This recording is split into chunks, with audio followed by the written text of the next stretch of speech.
کی تہذیب کی حفاظت کر رہا ہے.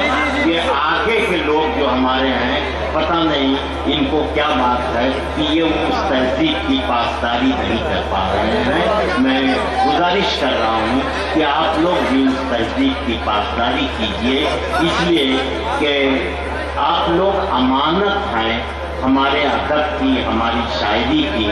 اگر آپ لوگ اسے مہذب نہ بنا سکے تو ہم بھی شرمندہ ہوں گے اور اگلی نسل. اس لیے میں گزارش کر رہا ہوں کہ مشاعرے کی تہذیب کی حفاظت کیجیے. آئیے پھر ہلدوانی کی وہ پتھریلی سرسبز و شاداب وادی سے ایک شخصیت کو لانے کی کوشش کی جائے جنہیں ابرار منظر کہتے ہیں.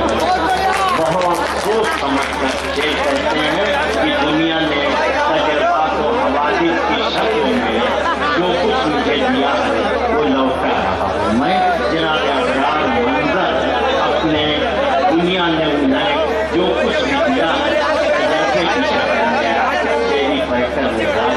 میں نے بتایا کہ یہ آگے ہی معزز سامعین حضرات، سن 1984 24 مئی کو پہلی مرتبہ یہاں مشاعرے میں ہمارے طیب صاحب، حاجی عبدالقیوم صاحب اور شاہد انجم صاحب کی دعوت پر یہاں سن 84 میں مشاعرہ پڑھنے کا شرف حاصل ہوا تھا. وہاں میں نے ایک شعر پڑھا تھا کہ ہوائیں بعد میں آئی تھی منظر، دیا تو آنسوؤں سے بجھ گیا تھا. تو نازش پرتاپ گڑھی اور مشیر جھنجھانوی نے مجھے نصیحت اور وصیت کی تھی کہ بیٹا یہی شاعری باقی رہنے والی ہے اور آئندہ بھی اسی طرح کی شاعری کرنا. تو میں ویسے یہاں میری رشتے داری کا اتنا بڑا پھیلاؤ ہے کہ یہاں ہر 2-4 مہینے میں یہاں میری حاضری ہو جاتی ہے. لیکن مشاعرے کی اگر دنیا میں جایا جائے تو آج سے 7 مہینے پہلے شکیل جباری صاحب کی نظامت میں ایک مشاعرہ منعقد ہوا تھا. اسی میں 2-4 شعر اچھے یہاں ہوئے تھے، اسی نسبت پر مجھے یاد کیا گیا ہے. یہاں سے 4 مصرے آج کی سماعتوں کے لیے. دیکھیے کہ دورے خزاں میں نے بہاروں سے بات کی، دورے خزاں میں نے بہاروں سے بات کی، ڈوبا تو پہلے میں نے کناروں سے بات کی.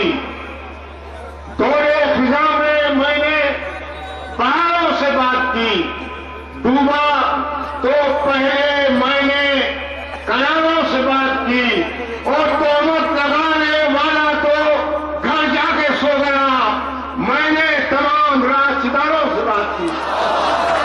کہ تہمت لگانے والا تو گھر جا کے سو گیا، میں نے تمام رات ستاروں سے بات کی. اور 4 مصرے اور دیکھیے کہ جہیز دینے سے حق کو ادا نہیں ہوتا، جہیز دینے سے حق کو ادا نہیں ہوتا، زمین روکنا اور آسمان دے دینا.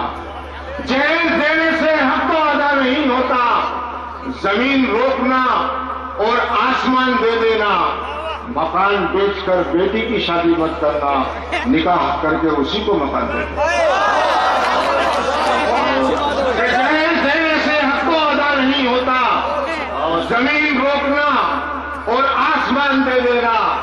مکان بیچ کر بیٹی کی شادی مت کرنا، نکاح کر کے اسی کو مکان دے دینا. کہ جہیز دینے سے حق کو ادا نہیں ہوتا، زمین روکنا اور آسمان دے دینا. مکان بیچ کر بیٹی کی شادی مت کرنا، نکاح کر کے اسی کو مکان دے دینا. اور 4 مصرے دیکھیے کہ پہلے اس سنسار میں کیا کیا ہوتا تھا، پہلے اس سنسار میں کیا کیا ہوتا تھا، بستی اور بازار میں کیا کیا ہوتا تھا. پہلے اس سنسار میں کیا کیا ہوتا تھا، بستی اور بازار میں کیا کیا ہوتا تھا. اگلی نسلیں پچھلوں سے یہ پوچھیں گی اردو کے اخبار میں کیا کیا ہوتا تھا. کہ اگلی نسلیں پچھلوں سے پوچھیں گی اردو کے اخبار میں کیا کیا ہوتا تھا، اور 4 مصرے اور دیکھیے کہ جہیز دن کہ اسے جب حج کو جانے کے لیے محرم نہیں ملتا، اسے جب حج کو جانے کے لیے محرم نہیں ملتا، یہ عورت پھر مدینہ اور مکہ جا نہیں سکتی، اسے جب حج کو جانے کے لیے محرم نہیں ملتا، یہ عورت پھر مدینہ اور مکہ جا نہیں سکتی۔ یہ کس نے کہہ دیا؟ پڑھنے علی گڑھ بھیج دو اس کو جو اتنی محترم دھرتی پہ تنہا جا نہیں سکتی، کہ اسے جب حج کو جانے کے لیے محرم نہیں ملتا، یہ عورت پھر مدینہ اور مکہ جا نہیں سکتی۔ یہ کس نے کہہ دیا؟ پڑھنے علی گڑھ بھیج دو اس کو جو اتنی محترم دھرتی پہ تنہا جا نہیں سکتی۔ اور اب دیکھیے کہ